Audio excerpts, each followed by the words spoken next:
বল। Hello দাদা। কাজ হয়েছে? হ্যাঁ দাদা, কেক রেডি। শাবাশ, এই না হলি তুই আমার শের। বাঁচিয়ে রাখ শালাকে, আমি এক্ষুনি আসছি। ওই তো সেক্রেটারি রাজীব। কে রাজীব? রাজীব স্যার, কোথায়? বলেন না স্যার কোথায়? নমস্কার। সবার মুখেই শুনছি অনেক সমাজ সেবা করছেন। ভালো ভালো, কিন্তু জনতা তো সমাজ সেবা করার জন্য আমাকে বেছে নিয়েছে। এগুলো তো আমার কাজ। আপনি কেন ফালতু ফালতু কষ্ট করতে যাচ্ছেন? থানায় বসে তাস খেলুন, লুডো খেলুন। এই জল খাবারটা দে।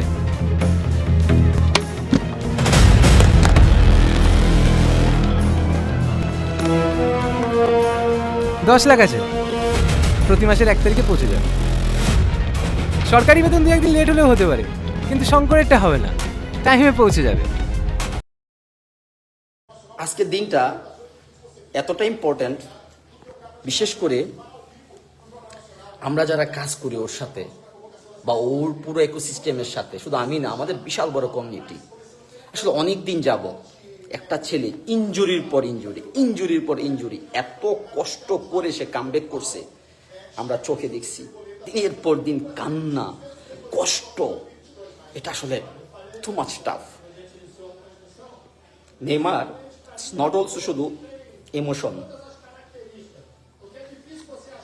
যারা নেইমারকে ভালোবাসে তাদেরকে যদি বলে নেইমার সম্পর্কে কিছু বলতে, তারা জান দিয়ে দিবে, তারা রিয়েলি জান দিয়ে দিবে। আমরা নেইমারকে খেলতে খুব শীঘ্রই ওয়ার্ল্ড কাপে দেখব। সে ইনজুরি থেকে ফুললি কামব্যাক করছে এবং সে সম্পূর্ণ প্রিপেয়ার্ড। এখন এতদিনের একটা সন্দেহ ছিল আসলে সে খেলবে কি খেলবে না। আজকে অফিসিয়ালি, যদি ইনফরমেশন আমরা কম বেশি আগে জানতাম, বাট প্রফেশনাল জায়গা থেকে আমরা অনেক সাবধানে কথা বলা লাগে। আমাকে যারা দেখতেছেন লাইভে, সবাইকে অসংখ্য ধন্যবাদ। আর সবার কাছে আমি মন থেকে সরি। আমি সবসময় মেসেজে উত্তর দিতে পারি না, আমাকে অনেক মেসেঞ্জারে মেসেজ দেন। আমি পার্সোনালি আপনাদের কাছে অনেক দুঃখিত, ব্যস্ততার কারণে আমি পারি না। বাট আমি চেষ্টা করব সবসময় আপনাদের জন্য থাকতে। বিশেষ করে বাংলাদেশের ফুটবলের জন্য আমি কাজ করব। যারা আমাকে পছন্দ করেন বা না করেন, আমার জেনারেশনের জন্য আমি কাজ করে যাব।